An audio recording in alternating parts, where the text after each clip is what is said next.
Hello दोस्तों, नमस्कार। आप सभी लोगों का एक बार फिर से स्वागत है मेरे यूट्यूब चैनल इन्वेस्ट विद अमन में। तो दोस्तों, आज हम जिस शेयर के बारे में बात करने वाले हैं वो शेयर एक फ्यूचर ओरिएंटेड सेक्टर में काम करता है, प्लस वो एक पीएसयू स्टॉक है एंड वो डेटा सेंटर्स में है, टेलीकॉम में भी है एंड रेलवे कवच सिस्टम में भी ये शेयर जो है काम करता है। तो वीडियो शुरू करने से पहले ज़रूर ये कहूँगा कि इस तरह की वीडियोस बनाने में काफ़ी मेहनत लगती है, तो वीडियो को लाइक ज़रूर करें, शेयर ज़रूर करें एंड चैनल को सब्सक्राइब करना बिल्कुल ना भूलें।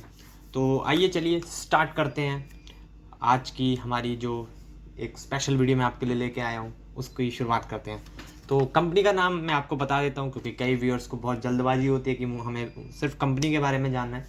तो नाम मैं बता देता हूँ, कंपनी का नाम है रेल टेल लिमिटेड, जो कि एक पीएसयू स्टॉक है। ये एक सरकारी कंपनी है और कई बार लोगों को ये कन्फ्यूज़न होता है कि इसका नाम रेल टेल है तो ये सिर्फ रेलवे से जुड़े बिजनेस ही करता होगा, पर ऐसा नहीं है। इसके अलग अलग प्रकार के कई बिजनेस हैं, उन बिजनेसेस में भी ये काम करता है और मैं आपको दिखाऊंगा अभी कि किस किस तरह के बिजनेस में ये काम करता है और क्या पोटेंशियल है इसमें। तो आइए चलिए, तो मैंने सबसे पहले इसकी वेबसाइट को ही ओपन कर दिया है। तो सबसे पहले आप देख ही सकते हैं, यहाँ पे आपको स्क्रीन पे दिख ही रहा होगा कि काफ़ी चीज़ें चल रही हैं। और ये देखिए, सबसे इम्पोर्टेंट डेटा सेंटर्स, जो आजकल लोग हर जगह सारे लोग जो है स्टॉक ढूंढने में लगे पड़े हैं। डेटा सेंटर या रेलवे कवच सिस्टम कौन सी कंपनी बना रही है, तो मेरी नज़र में ये एक कंपनी है, सरकारी कंपनी है, एक बात का ध्यान रखिएगा, लेकिन काफ़ी अच्छी कंपनी है। तो इनकी अवर एक्सपर्टीज़ में आप सबसे पहले देखेंगे तो कहाँ कहाँ पे इनकी एक्सपर्टीज़ है। NIC e office, HD video conferencing, data centre services, जो कि बहुत डिमांड आने वाली है इसकी फ्यूचर में बहुत ही ज़्यादा, क्योंकि जैसे जैसे हम AI का यूज़ अपने सिस्टम्स में अपनी लाइफ में करेंगे वैसे वैसे डेटा की भी हमें, डेटा सेंटर्स जहाँ पे डेटा स्टोर होगा उनकी भी ज़रूरत हमें मैसिव तरीके से पड़ने वाली। तो इसमें एक मैसिव अपॉर्चुनिटी है। ऐसा नहीं है कि सिर्फ इंडिया में, पूरे वर्ल्ड वाइड है।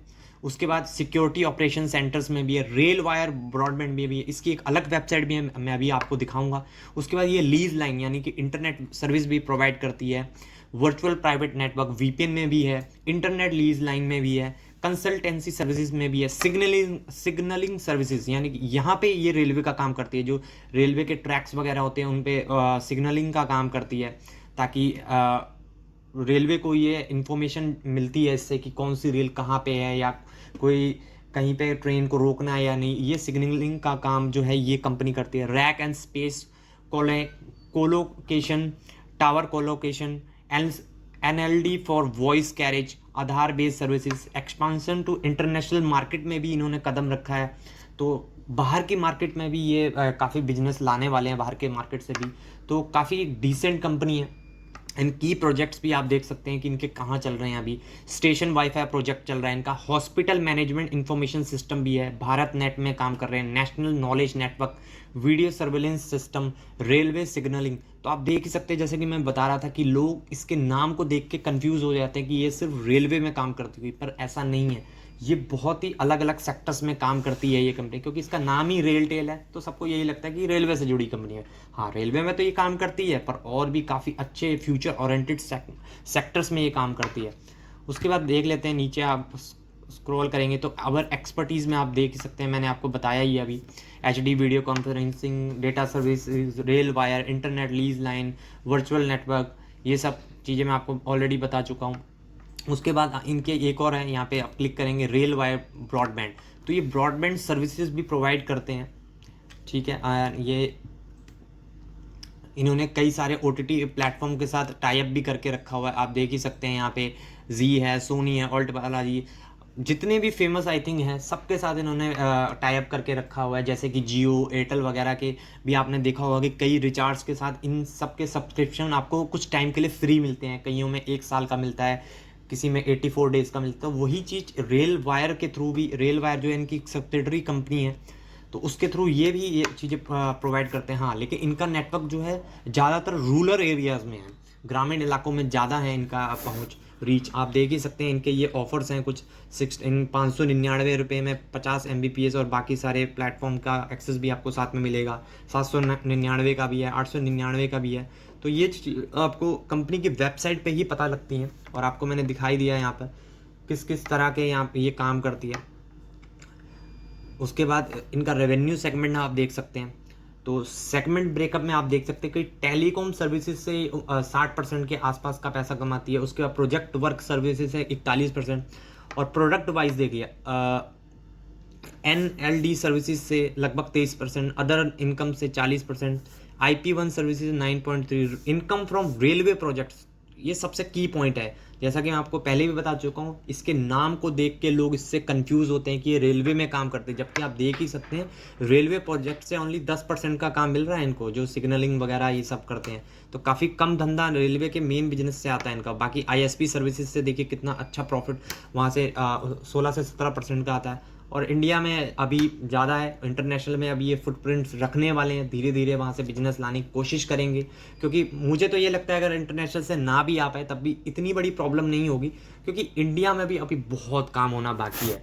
तो हाँ, लेकिन ये इन्होंने बोला है तो धीरे धीरे कंपनी करेगी ज़रूर, और अगर शायद होगा भी तो बहुत छोटा मोटा भी होगा। तो देखते हैं। उसके बाद telecom services on project wise मैं आपको पहले ही बता चुका हूँ।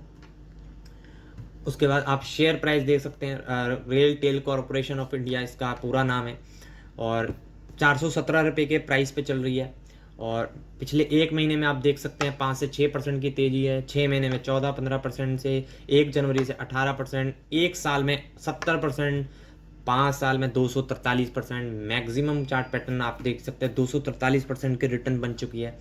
लेकिन अभी मैं आपको कंपनी क्यों बता रहा हूँ, क्योंकि अभी इस कंपनी में डेटा सेंटर्स वगैरह की नई नई चीज़ें, नए नए बिजनेस, नए नए धंधे में ये कंपनी जा रही है, जो कि काफ़ी फ्यूचर ओरिएंटेड बिजनेस भी है। रेलवे में भी हालांकि बहुत काम होना बाकी है, लेकिन और भी सेगमेंट में ये जा रही है, प्लस इंटरनेशनल भी जा रही है। तो आई थिंक इस कंपनी में बहुत ज़्यादा पोटेंशियल है, और आने वाले सालों में ये कंपनी एक और बुल रन के लिए तैयार हो सकती है। क्योंकि कंपनी देखें तो अभी छोटी ही कंपनी है, मात्र 13-13.5 हज़ार करोड़ की कंपनी है। तो यानी कि आप स्मॉल मिड कैप साइज़ की कंपनी है ये। और वैसे भी कंपनी जो है अपने ऑल टाइम हाई से आप देख ही सकते हैं कि लगभग 30% नीचे डाउन आ चुकी है ऑलरेडी।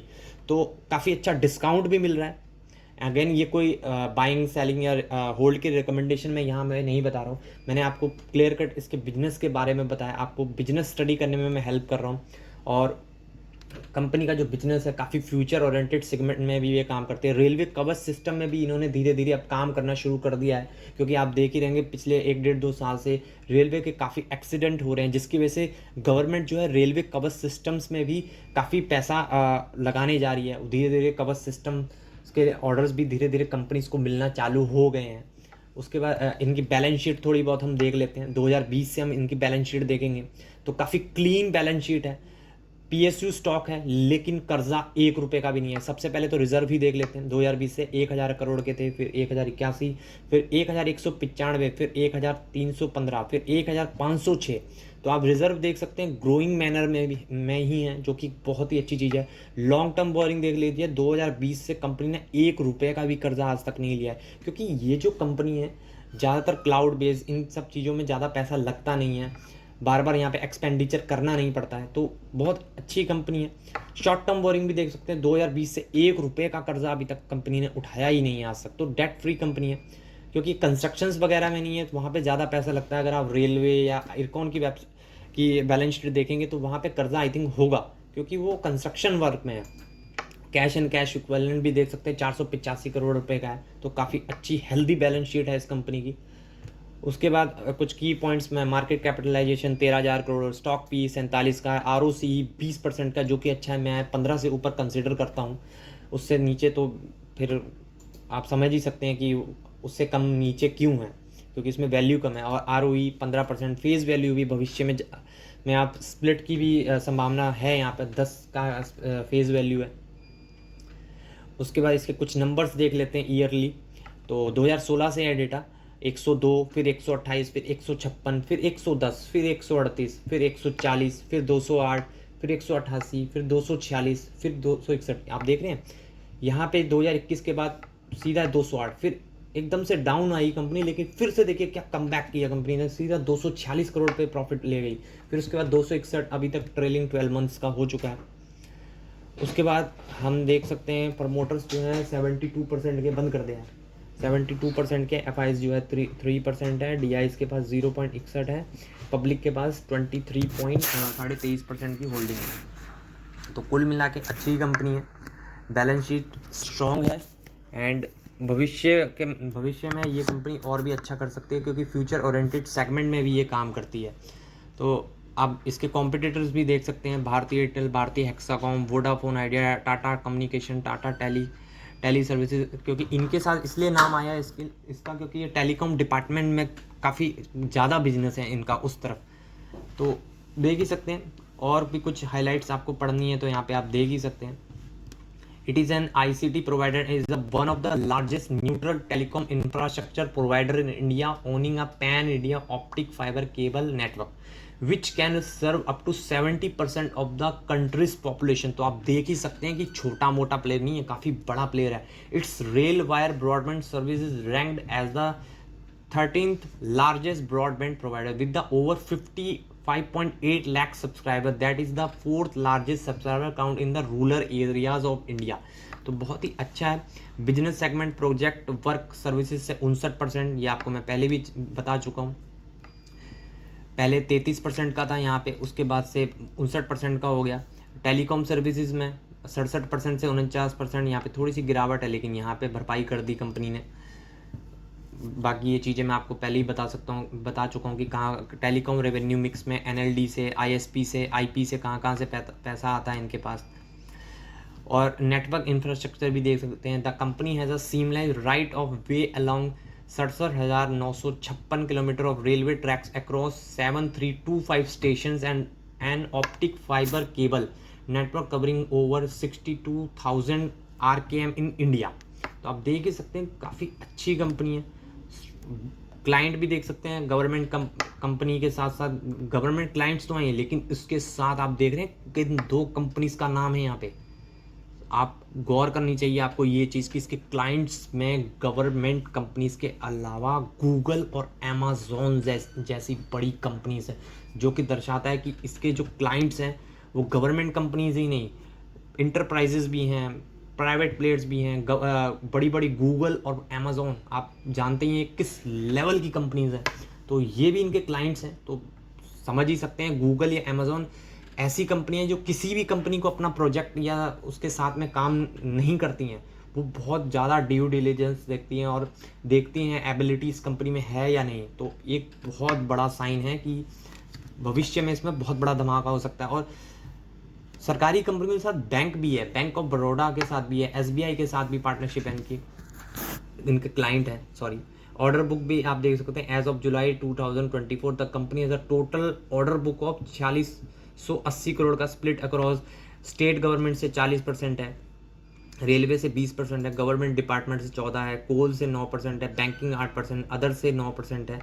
कैपेक्स भी कंपनी ने पहले किया था। Company occurred capex of 199 crore mainly on OFC related assets, telecom and radio. तो आप देख ही रहे हैं कि ज़्यादा जो कैपेक्स वगैरह ये टेलीकॉम से रिलेटेड है। हाँ, ये है इंपॉर्टेंट पॉइंट जिसके पीछे आजकल बहुत ज़्यादा धूम मची हुई है कि कौन सी होगी इंडिया की डेटा सेंटर कंपनी। तो आप देख ही सकते हैं the company operates 2 Tier 3 certified data centers at Secunderabad, जो कि हैदराबाद में, and the Gurugram. The company is establish 102 edge data center across India in collaboration with partners. तो अपने पार्टनर्स के साथ मिलकर इन्होंने 102 डेटा सेंटर्स ये बनाने जा रही है।